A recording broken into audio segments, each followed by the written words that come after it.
गरीब घर की बेटी, बेटियां किसी से कम नहीं। कहानी एक ऐसी माँ की जिसके सपने और लालच इतने बड़े थे कि उसने उसे पूरा करने के लिए अपनी सगी बेटी को भी नहीं बख्शा। अरे मेरी प्यारी बिटिया रानी, सारा दिन इतने डिजाइनर कपड़े सिलती है। ये तो हाई क्लास के लोग पहनते हैं ना बेटा। हाँ माँ, तभी तो इनके सिलने के लिए मुझे इतने अच्छे पैसे मिलते हैं। देखो माँ, अगले महीने घर में रंगीन बड़ा टीवी लगवा दूंगी। हाँ। अरे जीती रहे बेटा। वैसे कोई ऐसा काम कर जिससे एक बार में ही ढेरों पैसे आ जाए।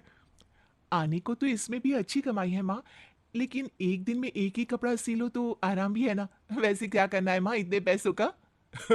अरे तू बड़ी भोली है बेटा।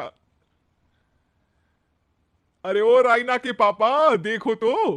रायना के लिए मैंने एक लड़का देखा है। पैसे तो इतने हैं कि लाखों रोज इधर से उधर हो भी जाए तो पता ना चले। वो तो ठीक है, लेकिन इतने बड़े घर का लड़का हमारी रायना से शादी क्यों करेगा? अरे कैसी बात कर रहे हैं आप, क्यों नहीं करेगा? अरे करेगा ना, कमी क्या है हमारी रायना में?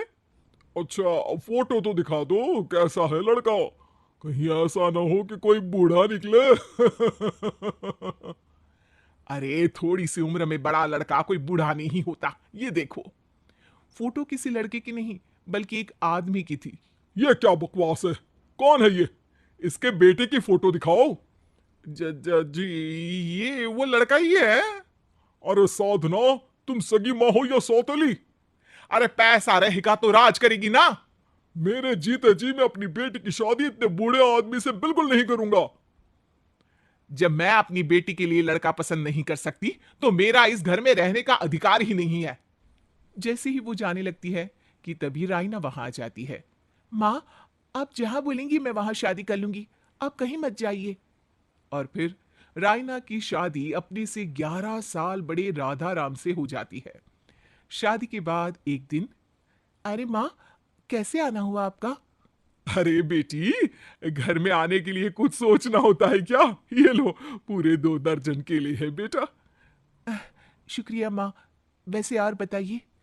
बेटा, तेरे पापा की तबीयत खराब हो गई है, और तू तो जानती है कि उनकी कमाई कितनी है। अगर तुझसे कुछ पैसों का इंतजाम हो जाए तो। माँ, मेरे पास पैसे कहाँ से आएंगे?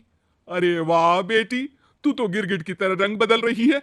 अरे तुझे पढ़ाया लिखाया, तेरी शादी में पैसा लगाया, अब तेरे मायके वालों को जरूरत है तो तू ऐसे जवाब देगी? अरे अरे माँ, ऐसे मत बोल। मेरी मुंह दिखाए में जो पैसे मिले थे ना, वो मैं तुझे दे देती हूँ। लेकिन अगली बार से आपको जब पैसों की जरूरत हो तो आप कुछ दिनों पहले ही बता देना।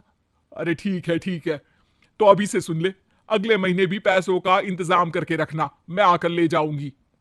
तभी वहां रायना की सास आ जाती है। अरे अरे समधन जी, कैसे आना हुआ? और कुछ खाया पिया आपने? अब जी वो केले लाई हूं पूरे 2 दर्जन। अब बेटी के ससुराल आना था तो खाली हाथ थोड़ी ना आती मैं। कोई बात नहीं बहन जी, आराम से बेटी से बात करिए। मैं और भी कुछ खाने को भिजवाती हूँ।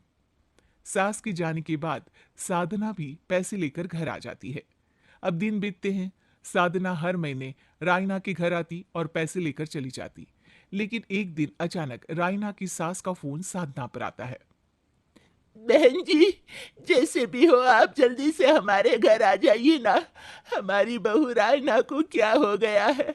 न बोल रही है न हिल रही है। हैं? अरे मार तो नहीं डाला मेरी मासूम बेटी को? साफ साफ बोल देती हूँ, मेरी बेटी को कुछ भी हुआ होगा ना तो मैं तुम लोगों को कंगाल कर दूंगी, क्लेम कर दूंगी करोड़ों का। अरे क्या हुआ भाग्यवान, कहां से करोड़ों आ रहे हैं? अरे मार डाला हमारी बिटिया को उन लोगों ने। हैं? क्या बोल रही हो तुम? मैंने तो पहले ही बोला था कि लड़का ठीक नहीं है। दोनों रायना के घर पहुंचते हैं, जहां रायना का पति कहता है, अरे अरे आप डरिए नहीं, डॉक्टर ने कहा है कि वो अब खतरे से बाहर है। अरे पर वो खतरे में गई क्यों? अरे क्यों मेरी लड़की को मारने की कोशिश की गई? अरे वकील करूंगी बड़े से बड़ा, और सबको सड़क पर ले आऊंगी। अरे सौम्या की माँ में इतनी हिम्मत है कि वो अपनी बेटी को पाल ले। रास्ते में ले आऊंगी तुम लोगों को। हाँ। अरे माता जी, लेकिन डॉक्टर की बात तो सुन लीजिए। नहीं नहीं, मुझे किसी की बात नहीं सुननी, मेरी बेटी। अरे सुन तो लो भाग्यवान कि क्या बोलना चाह रहा है तुम्हारा दामाद। जी दामाद जी बताइए, क्या हुआ है हमारी बेटी को? अरे पता नहीं, सारी सारी रात किसके लिए कपड़े सिलती रहती है और वो कपड़े जाते कहाँ हैं। अरे हम तो इतने पैसे वाले हैं, हमें तो कोई ज़रूरत नहीं है इसके सिलाई के पैसों की। मैंने तो कहा भी कि बिटिया अगर इतनी इच्छा है तो दिन में एक ड्रेस सिल लो, लेकिन मानी नहीं। आप ही की बेटी है, पूछिए आप, पूरे होश में है अब। हाँ। ये कहकर सास वहां से चली जाती है। अब कमरे में सिर्फ बेटी, माँ और पिता थे। बेटा, मैं तो जीते जी मर जाता अगर तुझे कुछ हो जाता तो। क्या बात है बेटा, ये लोग अच्छे नहीं, तेरा पति ठीक नहीं है बेटा। अरे नहीं नहीं पापा, ये तो साक्षात भगवान का रूप है। मेरी सास तो मेरा पूरा ख्याल रखती है। ये लोग बहुत अच्छे हैं पापा। अरे तो फिर क्या जरूरत पड़ गई मरने की? माँ, पता ही नहीं चला, सारी सारी रात काम करती रहती। आपको पैसे भी तो देने थे, लेकिन ये नहीं पता था कि सेहत खराब हो जाएगी। अरे पैसे देने थे तो सास से या पति से लेकर दे देती। नहीं नहीं माँ, ये मेरे सम्मान के खिलाफ था। आप लोगों ने मुझे इस लायक बनाया है कि मैं आप लोगों की मदद अपने पैसों से करूं। पिता को साधना पर बहुत गुस्सा आता है, लेकिन साधना की आंखों में आंसू होते हैं। मुझे माफ कर दे बेटा, मैंने कभी नहीं सोचा था कि तू इतनी स्वाभिमानी निकलेगी। बेटा, मैंने अपने लालच में तेरा जीवन बर्बाद कर दिया, मुझे माफ कर दे बेटा।